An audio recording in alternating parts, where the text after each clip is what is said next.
berceau de la civilisation, le pays fondateur de la démocratie.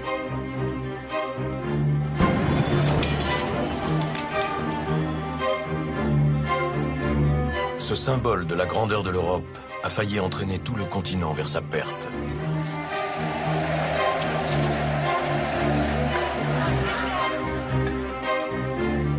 La Grèce, au bord du chaos depuis plusieurs semaines maintenant. Euro-Länder machen sich Sorgen, dass tous les regards sont tournés vers la Grèce. Noordland beslaat in totaal 720 controversial deal forcing it to make further deep cuts in public spending in return for an unprecedented international financial rescue package. Cette crise qui déferle aujourd'hui sur l'Europe, avec son cortège de récession et de chômage de masse, n'est pas arrivée par accident. Les monnaies fortes, c'est pour les pays forts, c'est pas pour les pays faibles. Cette crise est la conséquence de toute une série d'erreurs, d'imprévoyance, de lâcheté. Vous savez, c'est comme quand il y a eu des catastrophes ou des attentats. Alors on cherche des indices ou on cherche des signes précurseurs de dysfonctionnement industriel. À Athènes, mais aussi à Paris, Berlin, Londres, tout a dysfonctionné, partout en Europe. Il faut croire personne, c'est n'importe quoi. Ce sont de bons. Comment les déboires d'un si petit pays ont-ils pu entraîner tout un continent au bord du gouffre? Pourquoi, après 40 ans de relations chaotiques, la Grèce est-elle devenue le talon d'Achille de l'Europe?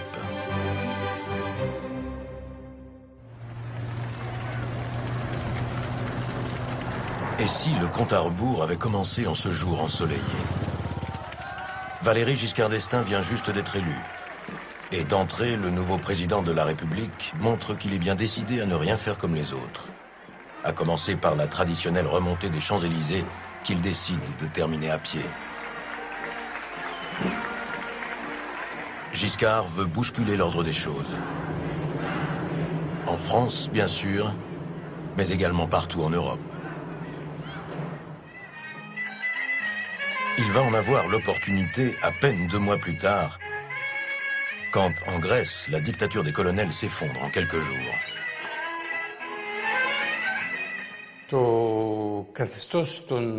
Le régime des colonels était une dictature autoritaire qui avait aboli toutes les libertés du peuple grec. La junte ne bénéficiait plus d'aucun soutien populaire et plus personne n'était derrière elle. Les colonels ont alors compris qu'il était temps de rendre le pouvoir aux hommes politiques et aux civils.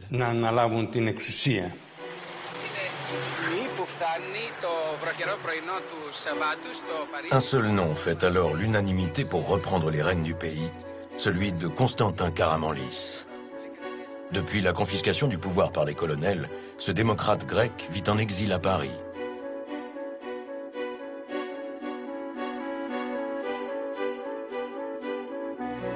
Et il peut compter sur un ami désormais haut placé. Karamanlis m'a téléphoné, moi j'étais à l'époque à l'Élysée, et il m'a dit, voilà, je suis très embarrassé parce que je vais retourner en Grèce, parce qu'il y a un appel populaire, je crois qu'il faut que j'y aille. Mais je ne sais pas comment y aller, je me suis renseigné, il n'y a pas d'avion. Ne vous en occupez pas, je vais vous prêter l'avion de la présidence, on va vous conduire et vous déposer à l'aéroport d'Athènes. Donc il est arrivé à Athènes dans un avion sur lequel il est marqué République française.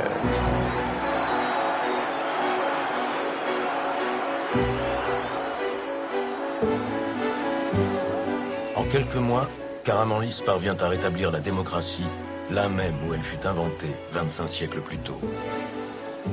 Il s'attelle à la reconstruction de son pays, en soignant ses relations avec son ami français. Il m'a invité en visite officielle à Athènes, et j'ai vu un spectacle qu'à mon avis personne ne reverra jamais. Η φράση αυτή του Πρωθυπουργού αφορούσε τον προσωπικό δεσμό του με τον κύριο Ζισκάρ ντ'Εστέν.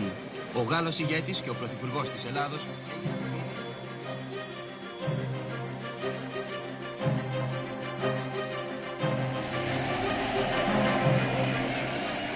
Sur tout le trajet, il y avait une foule sur plusieurs rangs de spectateurs qui applaudissaient. On n'a jamais vu ça en Grèce. Et c'était la sympathie pour la France et pour la France qui avait aidé à rétablir la démocratie en Grèce.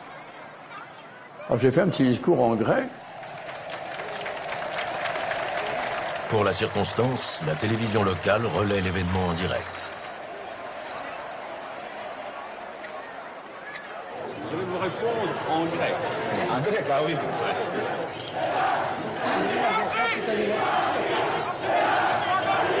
Athéniens, Athéniennes,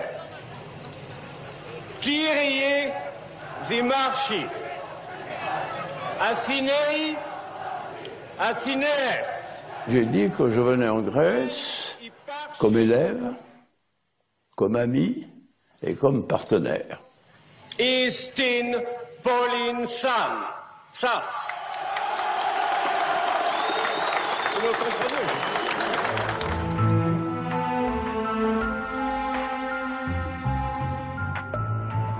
Giscard cabotine.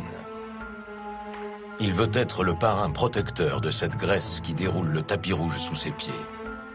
Athènes en profite.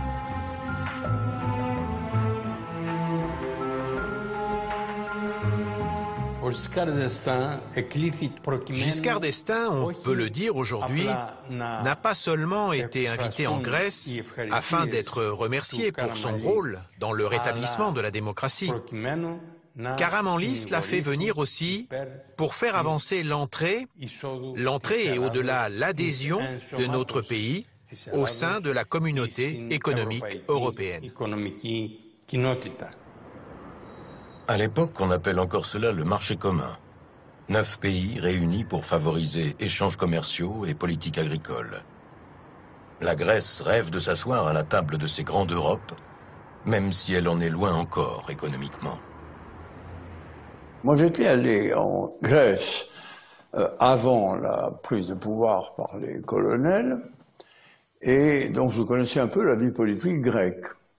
Et j'avais vu d'ailleurs l'état de délabrement de la vie politique grecque avant les colonels. Enfin, c'était un désordre profond, un clientélisme visible.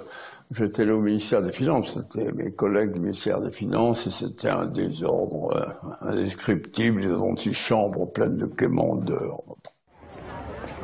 Mais lors de sa visite présidentielle, Giscard semble avoir tout oublié du chaos administratif qui règne dans le pays.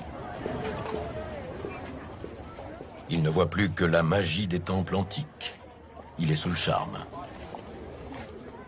Karamanlis m'avait fait toute une espèce de petite démonstration. Il m'avait dit, mais votre langue, c'est du grec. Philosophie, c'est grec. Politique, c'est grec. Démagogie, c'est grec. Donc je me dis, ils ont leur place. Leur place, c'est en Europe, et donc il faut les accueillir.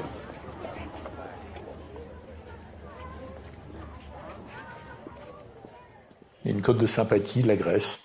C'est le berceau de la démocratie. Il y a eu la dictature des colonels. Ils les ont renversés. On ne peut pas imaginer l'Europe sans la Grèce. Alors les gens mélangent la Grèce antique et la Grèce d'aujourd'hui, les humanités, tout ça.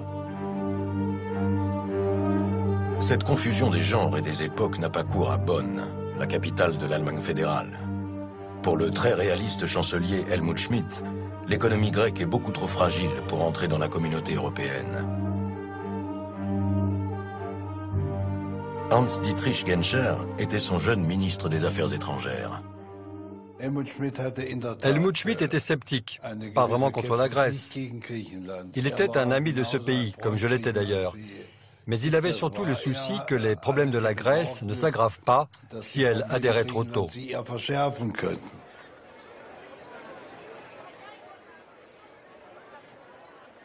À l'époque, et c'est pareil aujourd'hui, sur toutes les grandes questions européennes, l'Allemagne cherchait toujours à être sur la même ligne que la France.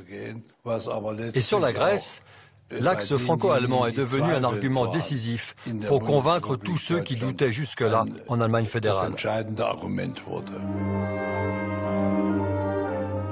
Bonn ne prendra donc pas le risque de se fâcher avec Paris sur la question grecque. Helmut Schmidt dit oui à Giscard et à la Grèce.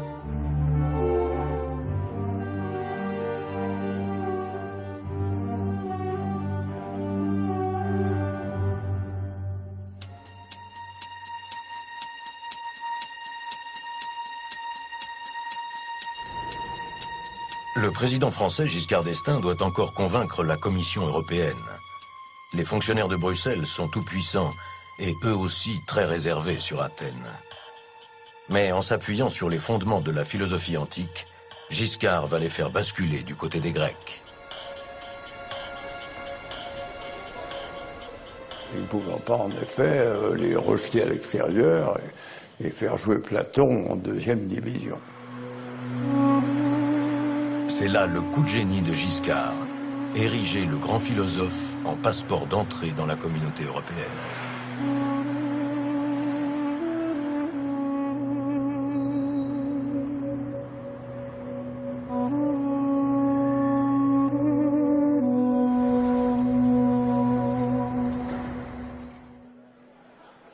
Deux ans seulement après le rétablissement de la démocratie à Athènes, le représentant grec peut entamer les négociations d'adhésion à Bruxelles. Le ministre grec a précisé dès aujourd'hui les domaines délicats de l'intégration. La Grèce demande également une aide financière maximale pour son développement. L'Allemand Genscher, qui assiste à cette séance, n'est pas dupe. Pour les pays qui ne faisaient pas encore partie de la communauté, le fait de devenir membre, c'était une question de prestige. Mais c'était aussi évidemment pour eux une occasion de saisir des opportunités financières. La procédure impose aux candidats à l'Europe de prouver qu'il est suffisamment préparé pour intégrer le marché commun. Michel van den Abel est à l'époque jeune conseiller à la Commission. On nous présentait des statistiques, on disait ça me semble pas très réel, il y revenait un mois après avec d'autres chiffres. Donc c'était pas très sérieux. On a peut-être un peu mis la charrue devant les bœufs, on a peut-être été un peu trop rapide à accepter ce que nos amis et nos collègues grecs nous disaient. Donc on ne va pas infliger à la Grèce une sorte d'examen d'audit humiliant et pénible pour démontrer on ne sait pas quoi. Et de toute façon, on a envie qu'elle soit dedans parce que c'est dans le mouvement, quoi.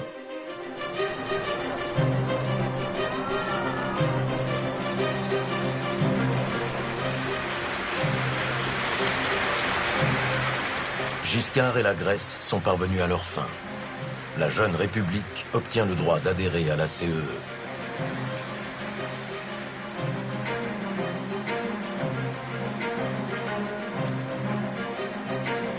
Le président français a pesé de tout son poids.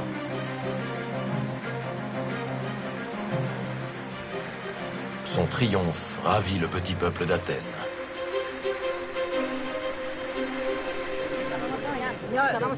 Maintenant que nous sommes entrés dans l'Europe, on la ressent déjà plus, la sécurité. Je suis là avec ma fille parce que c'est une journée historique.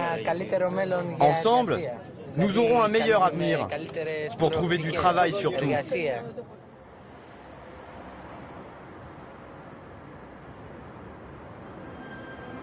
La Grèce peut enfin hisser son drapeau à Bruxelles.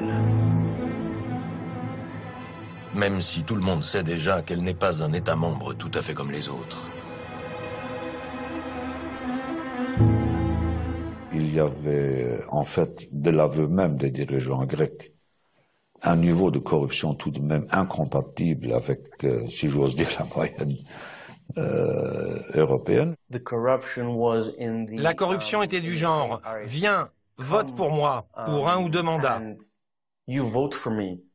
Et moi, je donne à ton fils, à ta fille, à ton cousin, un poste de fonctionnaire. » N'oubliez pas que c'était un pays pauvre, qu'il n'y avait pas d'industrie.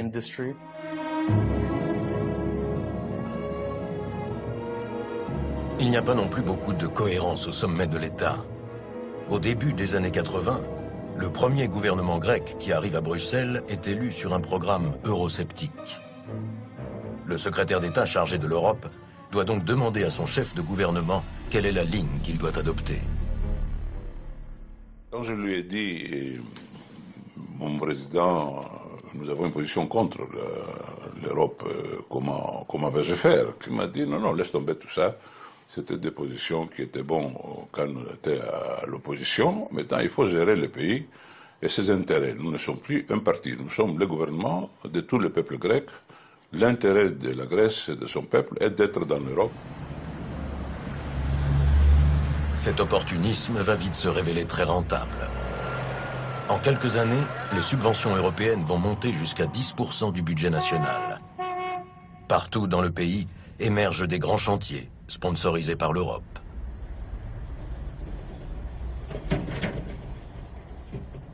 J'étais la première fois en Grèce en novembre 1983, comme jeune ministre du Travail. Et séjour après séjour, j'ai tout de même noté comme un énorme essor de la Grèce. Beaucoup de choses s'étaient améliorées. Athènes devient un virtuose des lucratifs marchandages européens, monnayant son vote au prix fort en échange de nouvelles subventions. Comme par exemple quand il faut décider de l'entrée dans la communauté de l'Espagne et du Portugal. Ils avaient les mêmes produits. Tout d'un coup, dans le marché unique, se présentaient des pays qui avaient des milliers de tonnes d'huile d'olive, des agrumes, tout ce que nous produisions et exportions, ils exportaient et ils produisaient eux aussi. Donc il fallait trouver un arrangement. Donc vous avez obtenu de Bruxelles qu'un nouveau fonds d'aide soit créé. C'est ça. Pendant 10 ans, Bruxelles va verser en tout l'équivalent d'une 30aine de milliards d'euros en subventions à la Grèce. C'est le record d'Europe. Pas étonnant dès lors que les Grecs deviennent le peuple le plus pro-européen du continent. Le traité de Maastricht est signé des deux mains par Athènes, alors qu'il est contesté dans presque toute l'Europe. Ce traité est une révolution. Les Européens ont décidé de lier leur destin en se dotant d'une même monnaie, l'euro. Dorénavant, l'état de santé d'un pays rejaillira sur tous les autres. C'est le début d'une longue marche. Athènes est loin d'être prête pour la monnaie unique, mais la Grèce s'est bien décidée à tout faire pour ne pas rester au bord de la route, quitte à braver tous les sens interdits. Il était clair pour tout le monde que la Grèce ne remplirait pas les conditions, ni en termes, j'ai plus les chiffres en tête, excusez-moi, c'est un peu vieux, mais ni en termes d'inflation, de déficit public. En résumé, Athènes est très loin des fameux critères de Maastricht, nécessaires pour obtenir son billet vers l'euro. Qu'importe. Au printemps 1996, lors du sommet de Vérone en Italie, les Grecs vont arriver avec une stratégie inattendue. Pour rendre inéluctable leur passage à l'euro un jour ou l'autre, ils veulent imposer tout de suite des caractères en alphabet grec sur les futurs billets européens.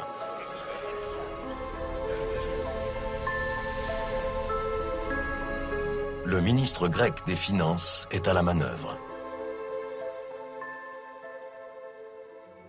Je leur ai dit qu'effectivement c'était impossible de vendre l'euro à Athènes, aux paysans grecs ou aux gens des villes grecques qui seraient à même à utiliser l'euro sans qu'ils puissent comprendre ce qu'il est écrit sur les billets.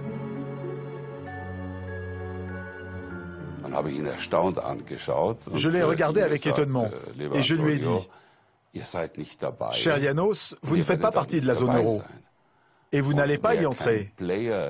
Vous ne jouez pas dans la cour des grands, donc vous ne pouvez pas prétendre décider comment seront dessinés les billets en euros. » Il était très étonné, même un peu énervé contre moi. Alors c'est là où je lui dis que je parie de ce que vous voulez pour dire à ce que la Grèce devienne effectivement membre de la zone euro en l'an 2000. Et il dit on verra ou quelque chose comme ça. Je ne l'ai pas pris vraiment au sérieux. Pour moi, c'était impossible d'imaginer que la Grèce, avec son économie, puisse entrer un jour dans la zone euro. Au sommet suivant, pourtant, les Grecs finissent par triompher. Grâce à la France, encore une fois. Chirac a dit, mais pas du tout, c'est un problème politique, il n'y a aucune raison de traiter de manière discriminatoire les Grecs. Après tout, c'est une des nations berceau de notre civilisation. Enfin, il a fait une très belle envolée et il a emporté le morceau. En volant au secours d'Athènes, Jacques Chirac n'a fait que suivre l'exemple de Valéry Giscard d'Estaing 20 ans plus tôt. This is the photo of the century. Il y aura donc bien des caractères grecs sur les premiers billets. Mais paradoxalement, la Grèce n'est pas encore qualifiée pour l'euro. Sur le tableau des bons élèves européens, Athènes ne figure toujours pas. Pour l'instant, la Grèce est en effet bien trop mal gérée. À l'époque, la Grèce n'était pas du tout dans les radars. En 1998, croire que la Grèce pouvait entrer dans l'euro, mais personne ne pouvait imaginer cela. Si la Grèce n'est pas de taille pour entrer dans l'euro, la France, elle aussi, est un peu juste. Mais le gouvernement s'est livré à une petite acrobatie comptable.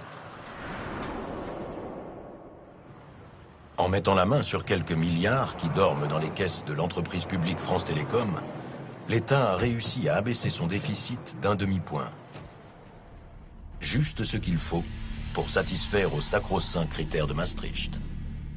Nous forcions un petit peu la serrure pour entrer dans la zone euro. Ce sont des pratiques qu'à titre personnel, je ne cautionne pas. Mais quand on est ministre, le pragmatisme finit par s'imposer. À Bruxelles et dans les autres grandes capitales européennes, l'astuce comptable à la française passe plutôt mal. Ils n'ont même pas daigné m'en informer avant, je l'ai appris par le journal. Et après, je me rappelle, quand j'ai vu ça, quand même, j'ai pris mon téléphone, j'ai appelé M. Arthuis, qui était ministre des Finances, en lui demandant quelques explications, quand même, compte tenu de l'émoi que ça crée. Je m'en souviens très bien. Une tempête dans un verre d'eau, en réalité.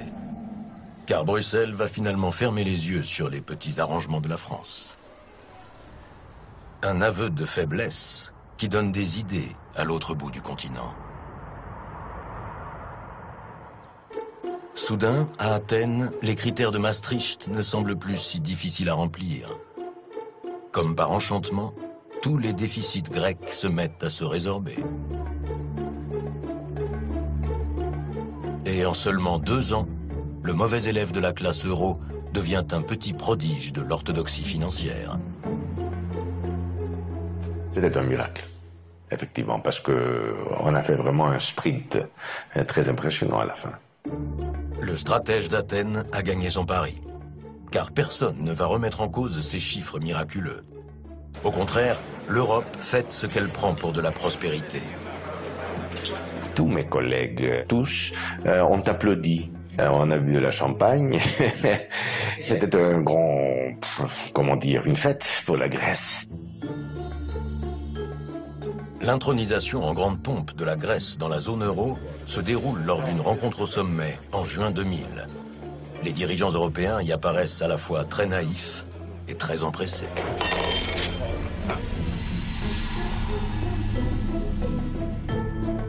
J'ai retrouvé le texte exact. Ça traduit bien le climat de l'époque. Le Conseil européen félicite la Grèce pour les résultats qu'elle a obtenus ces dernières années en matière de convergence, grâce à une politique économique et financière saine.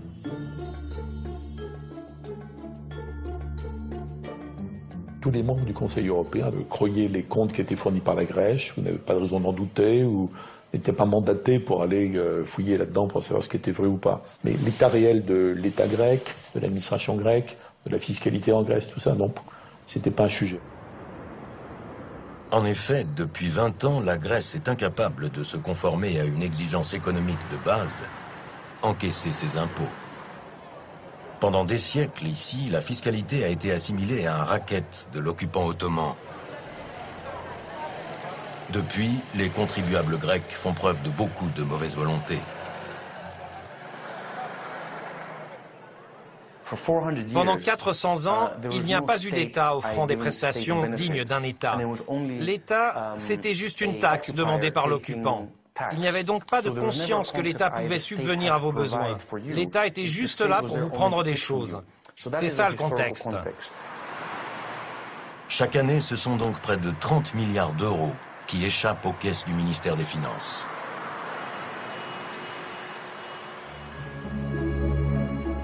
À Francfort, au siège de la Banque Centrale Européenne, on sait mieux qu'ailleurs qu'un État où l'on ne paye pas ses impôts est un État malade, en sursis. Objectivement, la Grèce n'était pas prête. D'abord, elle était trop endettée. Et puis, sa bonne santé économique du moment était due à des mesures ponctuelles, prises exprès pour l'occasion.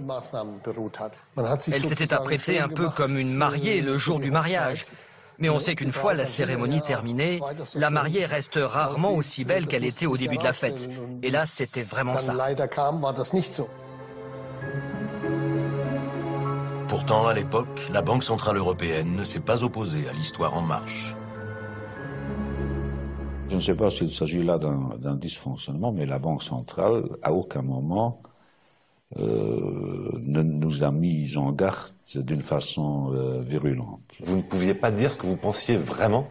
Non. Non, ce sont aux politiques de décider, et c'est très bien comme ça.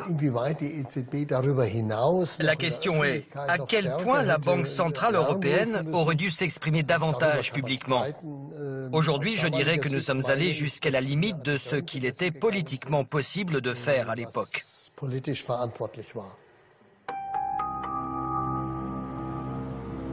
La Banque centrale, pourtant indépendante des dirigeants politiques selon ses statuts, manque de courage. Elle a préféré s'incliner devant la raison d'État de l'euro. Un homme, pourtant, refuse de cautionner tout cela. Il est l'un des principaux responsables de la politique monétaire en Allemagne.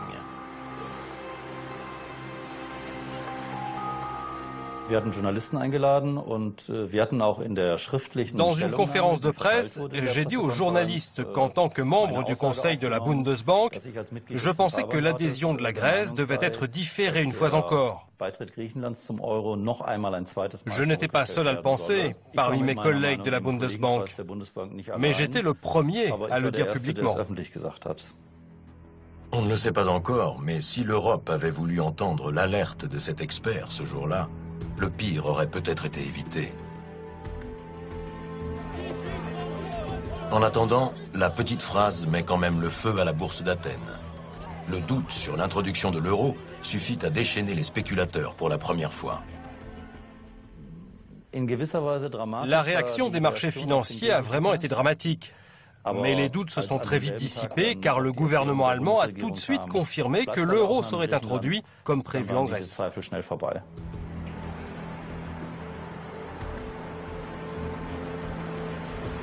Le banquier est rappelé à l'ordre par la chancellerie à Berlin. Le gouvernement allemand refuse de stigmatiser son partenaire grec. Athènes aura bien sa place dans l'euro, quel qu'en soit le prix.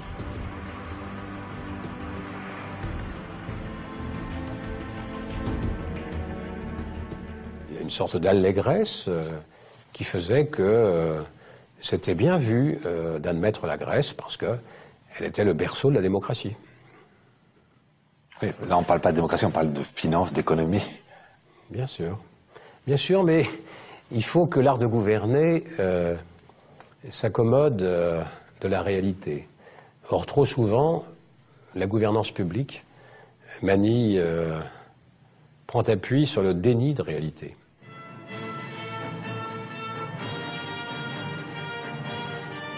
Finalement, la Grèce est bien au rendez-vous de la monnaie unique.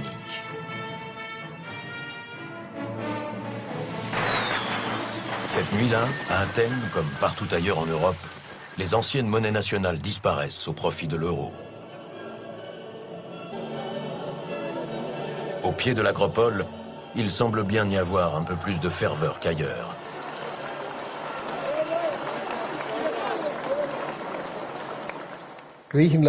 La Grèce a poussé un soupir de soulagement. Ils ont dit « Ouf, ça y est, on y est ». Et ils ont complètement lâché la bride. C'est ça le problème.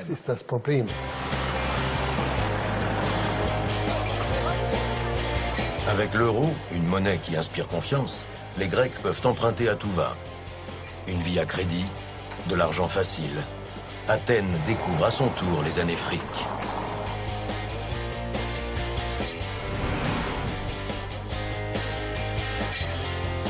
C'était vraiment un climat qui a duré pendant 5 ans, qui était vraiment un climat extraordinaire pour la Grèce. On n'a pas jeté l'argent par les fenêtres, on l'a mis dans des Porsche, des vacances, des bateaux, de l'immobilier.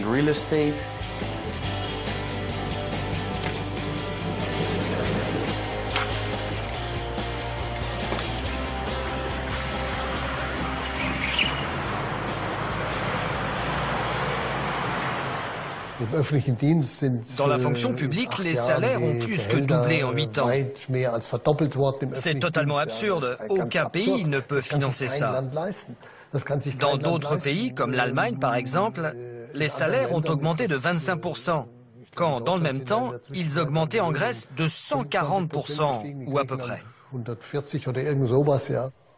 On aurait dû surveiller la Grèce comme on surveille le lait sur le feu. Mais dans les bonnes manières entre les États membres, il n'est pas question de se suspecter. Les gouvernants sont des sortes de pompiers qui vont aux choses urgentes. Et donc jamais la Grèce dans ces périodes n'est un problème grave et urgent. Il n'y a aucun moment le Conseil européen dit bon, quand même, cette affaire grecque, il faut qu'on regarde de plus près, quoi. Avec le début de ce nouveau millénaire, Athènes semble connaître un nouvel âge d'or. Revivre la gloire des temps anciens, lorsque la cité antique était le centre du monde. 2004 est l'année où tout réussit à la Grèce. Coup sur coup, son équipe de foot devient championne d'Europe à la surprise générale. Quelques semaines plus tard, s'ouvrent les Jeux Olympiques, les premiers à Athènes depuis la fin du 19e siècle. Une douce euphorie s'empare de tout le pays. La Grèce marche sur l'eau. Mais à Paris, le Premier ministre est dubitatif.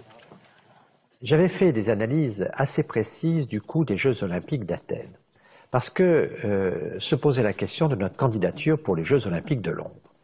Et au fond, dans mon fort intérieur, je n'étais pas très favorable à ce que nous obtenions les Jeux Olympiques, d'après cette étude, puisque je trouvais que c'était au-dessus de nos moyens. Si la France avait du mal à financer les Jeux Olympiques de Paris, qu'est-ce que ça devait être de la Grèce pour financer Athènes? Donc là, c'est un exemple qui m'a alerté sur la gravité de la situation en Grèce.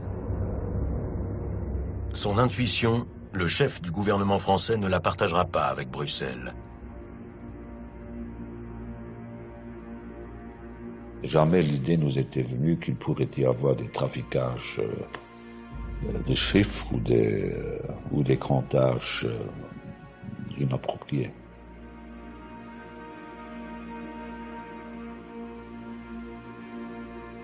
Le réveil va être douloureux. Les Grecs qui ont organisé les Jeux Olympiques sont peut-être aussi champions d'Europe de la triche comptable. Pour pouvoir entrer dans l'euro, la Grèce avait maquillé ses comptes.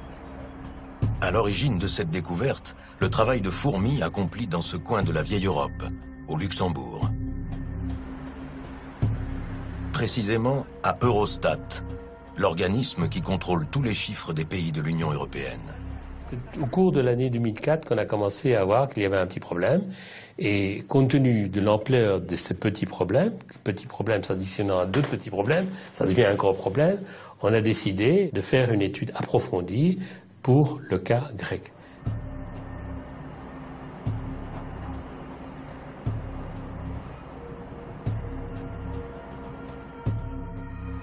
À Francfort, la Banque centrale européenne aussi se penche sur ces anomalies comptables. Il y avait des problèmes absolument monumentaux de dépenses militaires, parce qu'ils avaient fait des dépenses militaires énormes pour, soi-disant, résister aux Turcs. Il y avait d'énormes dépenses, notamment de sous-marins ou je sais pas quoi. La Grèce est le pays qui entretient le plus gros budget militaire en Europe. Mais sa méthode pour comptabiliser l'effort de guerre laisse à désirer. Des milliards d'euros n'apparaissent pas dans les comptes. Un tour de passe-passe qui n'a pas échappé au nouveau gouvernement qui vient de prendre le pouvoir à Athènes. Si par exemple on achetait 50 Mirage 2000 à la France, cette dépense était enregistrée dans notre budget seulement après que nous ayons fini de tout acheter. Donc on achetait les 45 premiers Mirages et la dépense n'apparaissait nulle part. Ce n'est que des années plus tard, après la livraison du dernier appareil, que la dépense était enregistrée dans notre budget. Entre bizarreries comptables et erreurs grossières, impossible de voir vraiment clair dans les comptes publics grecs. Quand Eurostat découvre une erreur, Elle ne se demande pas si c'est une malversation ou si c'est juste une erreur technique. Non, quand Eurostat a reconnu une erreur, Eurostat fait rapport au Conseil, d'abord à la Commission, qui est l'autorité publique aussi au-dessus d'Eurostat, puisque Eurostat n'est qu'une direction générale de la Commission européenne. À Bruxelles, chacun se renvoie la balle. On se contente de rapporter à l'échelon supérieur ou à l'institution d'à côté. Une dilution de responsabilité qui a tendance à faire disparaître tous les problèmes.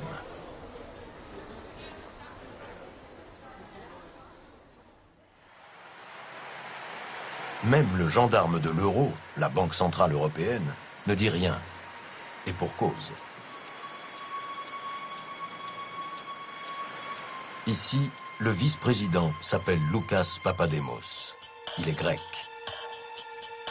Quand la Grèce manipulait ses comptes pour entrer dans l'euro, il était encore à Athènes, à un poste stratégique, gouverneur de la Banque centrale grecque.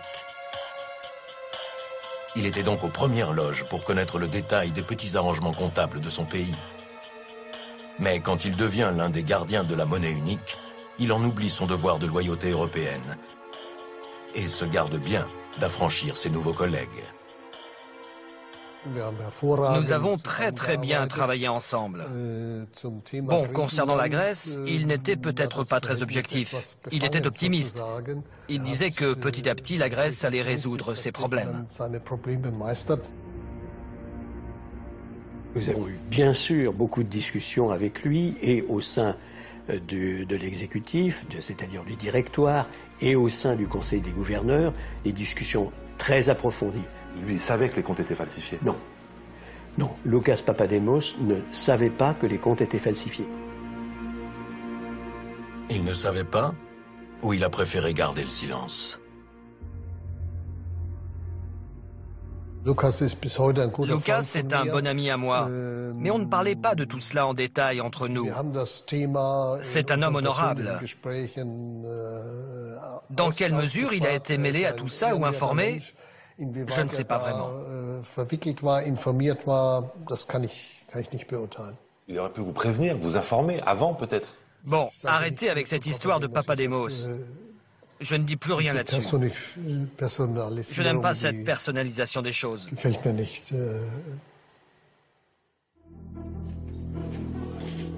Au cœur de la machine européenne, l'homme le mieux informé sur les comptes truqués grecs n'a jamais été inquiété. Quant à nos demandes d'entretien, elles sont restées lettres mortes.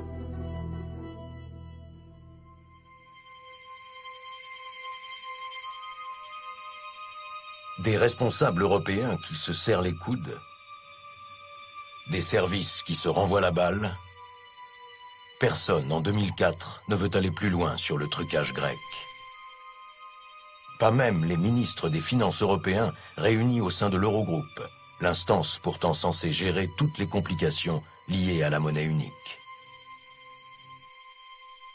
L'Eurogroupe, au fond, va permettre aux ministres des Finances de régler leurs petites affaires entre eux et de faire preuve d'une certaine complaisance mutuelle. Qu'est-ce que ça veut dire, la complaisance mutuelle? Ça veut dire qu'on va avoir de la compréhension pour ceux qui ne respectent pas leurs engagements. Et très vite, d'ailleurs, on s'aperçoit que la transgression va être à l'œuvre. À cette époque, en effet, les grands pays sont à nouveau loin d'être irréprochables. À commencer par la France. Et c'est Mme Alliot-Marie qui dit, mais au fond, les dépenses de défense nationale, est-ce que c'est vraiment de la dépense publique, quoi? Et comme ça ne suffit pas, Chirac dit, mais les dépenses de recherche-développement, est-ce que c'est à prendre en compte dans le déficit? C'est n'importe quoi. La France est au-delà des critères de Maastricht qu'elle avait déjà eu tant de mal à respecter 7 ans auparavant.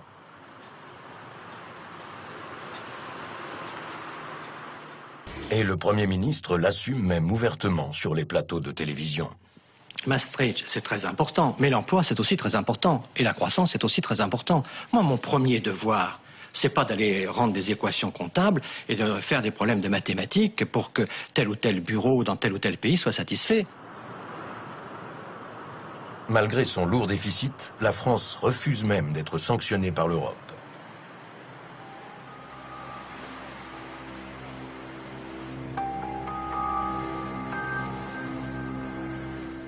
Moi, je ne voulais pas de sanctions de Bruxelles. Parce que, à l'époque, peut-être que maintenant, si ça se généralise, ça devient banal. Mais à l'époque, c'eût été infamant pour la France que d'être sanctionnée. Donc je ne voulais pas de sanctions de Bruxelles. L'esprit du pacte avait été démoli, parce que les grands pays refusant qu'il s'applique à eux-mêmes en avaient démoli l'esprit. J'ai beaucoup de collègues qui sont venus me voir en me disant « On voit bien que les règles, c'est bon pour les petits, mais les grands, eux, ils font ce qu'ils veulent. » Les grands pays se sont mis hors la loi.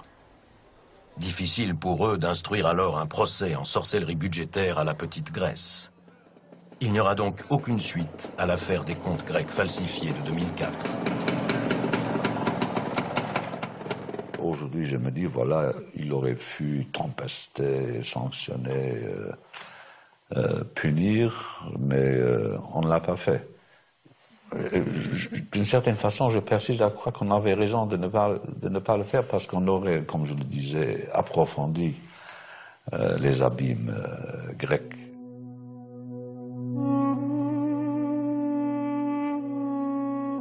En cette fin d'année 2004, les dieux protègent encore la Grèce. Les fonctionnaires européens n'ont même pas remarqué qu'ils détenaient dans leurs propres archives les preuves des méthodes inquiétantes employées par Athènes.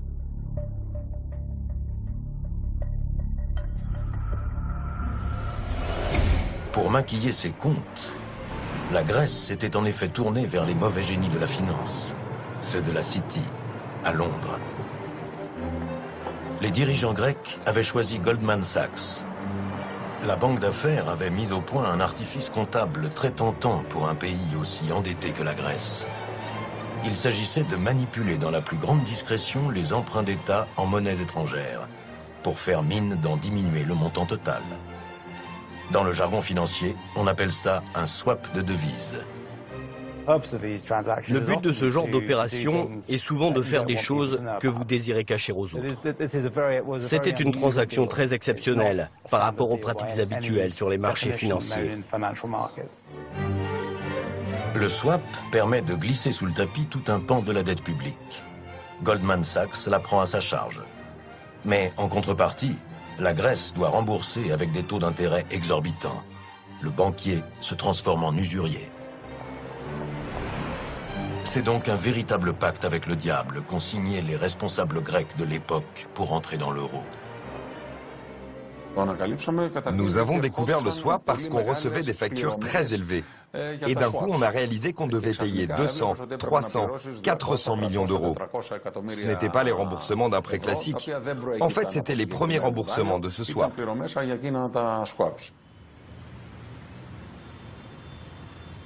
Prix du tour de passe-passe facturé par Goldman Sachs à l'État grec, 600 millions d'euros le montage de l'opération et 400 millions d'euros supplémentaires à rembourser chaque année, jusqu'en 2037.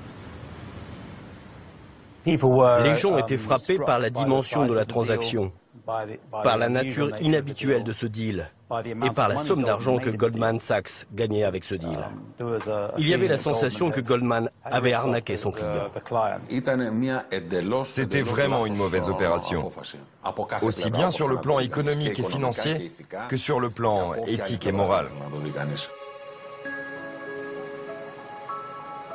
Plus choquant encore, quand les contrôleurs d'Eurostat passent en revue les comptes grecs en 2004, ils ne disent pas un mot sur cette opération piège.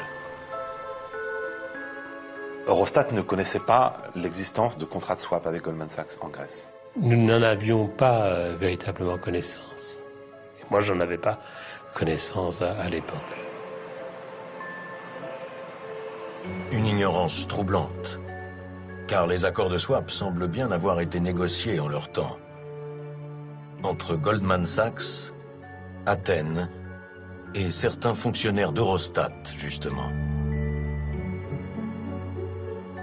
Le journaliste Nick Dunbar possède un courrier électronique envoyé par la banque américaine aux fonctionnaires européens. La lecture de ce document prouve clairement que l'Europe avait donné son feu vert à l'opération Swap.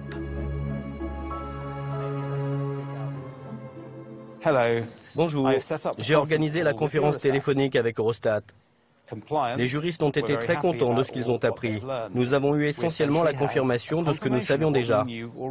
Visiblement, là, on comprend que ce n'est pas leur première discussion.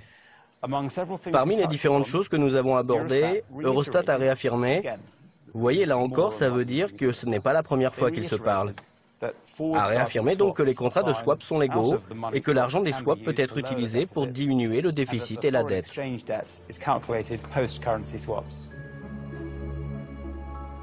Pas au courant. Je peux pas faire de commentaire, je suis pas au courant. Visiblement, c'est un document que vous n'avez pas, une information qu'on vous avait pas donnée. Je suis pas au courant. Pas au courant. Et si on ne me dit pas, comment voulez-vous que moi j'aille savoir ce qui s'est passé? Ignorance, incompétence, lâcheté. Seule certitude, en 2004, c'est bien l'Europe qui a fait naufrage.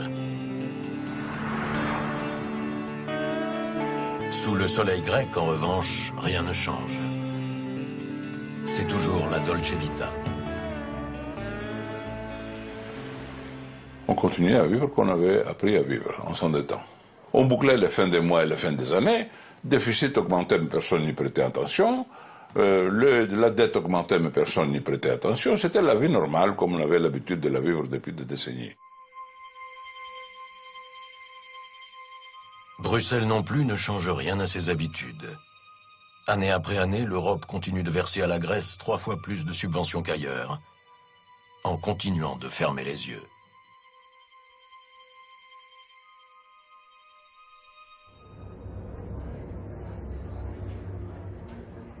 Six mois avant le début de la crise, l'Europe délivre même un satisfecit public à Athènes. Nous considérons que la Grèce est dans une meilleure situation économique que les autres pays. Au même moment, l'ambassadeur américain en poste à Athènes, lui, est beaucoup plus inquiet. Il rédige un télégramme alarmiste à l'attention de Washington.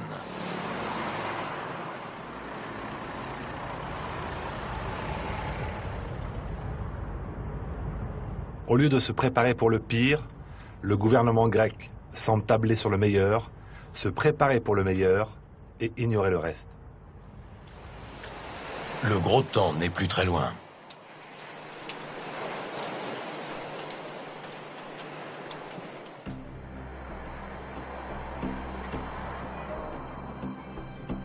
En cette fin d'après-midi à Luxembourg, une petite phrase va marquer le début de la crise.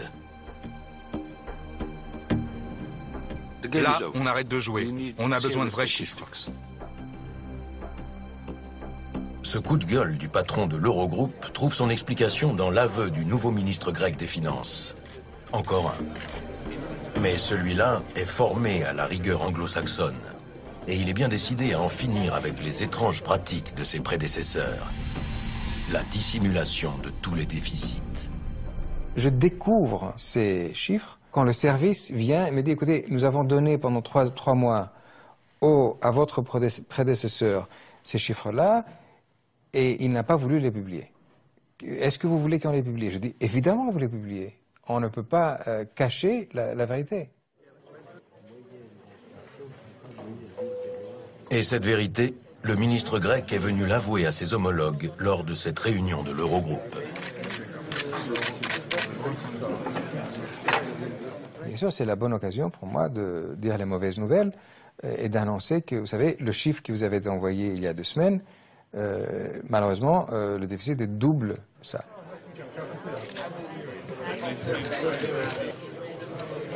Le déficit officiel de 6% s'élevait en réalité à 13%. Des sommes colossales s'étaient volatilisées. Ça s'évapore. Les caisses étaient vides, la dette était énorme. Le déficit avait dépassé les bornes. C'est ça la réalité. Pour la Grèce, mentir n'était plus tenable.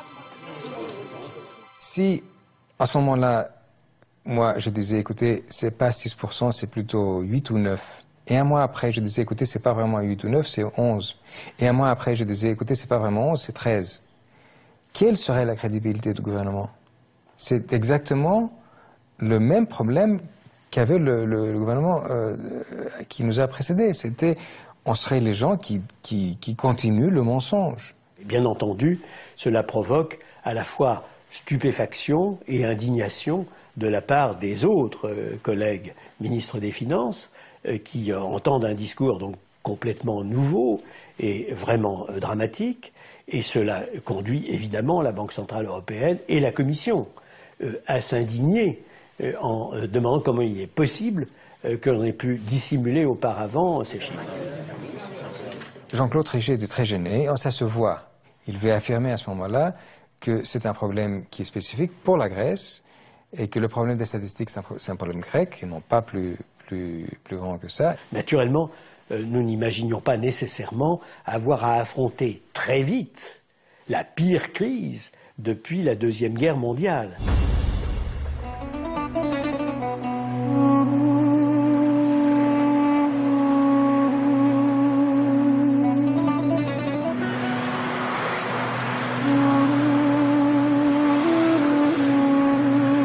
Sont tournés vers la Grèce. La situation est très grave. Le pays, lesté par une très lourde dette, suscite des doutes sur sa capacité à rembourser. Du jour au lendemain, les salaires s'effondrent. Le chômage frappe très vite 30% de la population. Le pays est en proie à une violence sans précédent.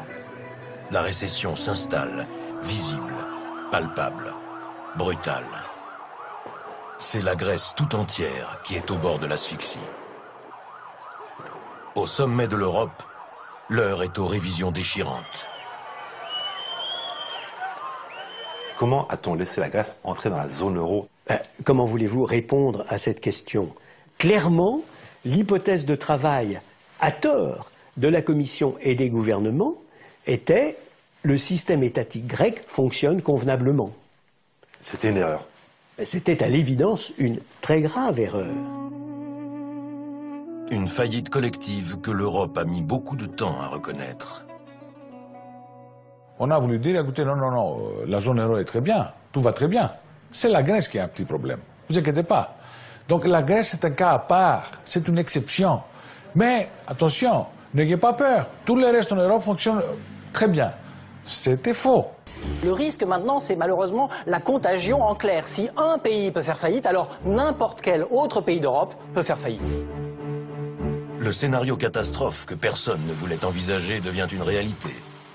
Si l'Europe ne sort pas son carnet de chèques pour aider la Grèce, elle coule avec elle. Il a fallu que les événements se déroulent sous nos yeux pour que tout le monde le comprenne.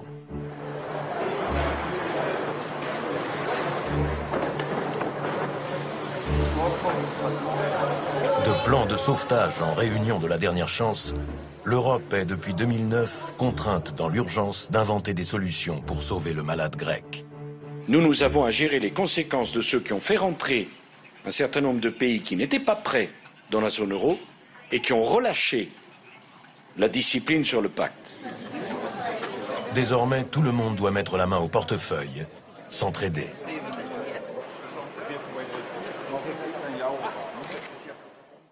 En 1996, 17, 18, quand je faisais l'euro, j'aurais jamais osé proposer mettre en place ces mécanismes de solidarité. On m'aurait fusillé au pied du Mac and Peace, parce que ça va pas. Il était hors de question que les États membres s'entendent pour se soutenir les uns les autres s'ils avaient un problème. Hors de question, je peux vous dire, à la fin des années 90, la question ne se posait même pas. D'ailleurs, on n'a même pas posé la question. L'idéalisme des débuts, celui qui avait encouragé le berceau de la civilisation à rejoindre la grande famille de l'euro les yeux fermés, ce romantisme-là coûtera cher. Une vague d'austérité sans précédent dans tous les pays d'Europe et 450 milliards, montant estimé des plans d'urgence pour sauver la Grèce. Le prix à payer pour ces 40 années de petites et grandes lâchetés au sommet de l'Europe.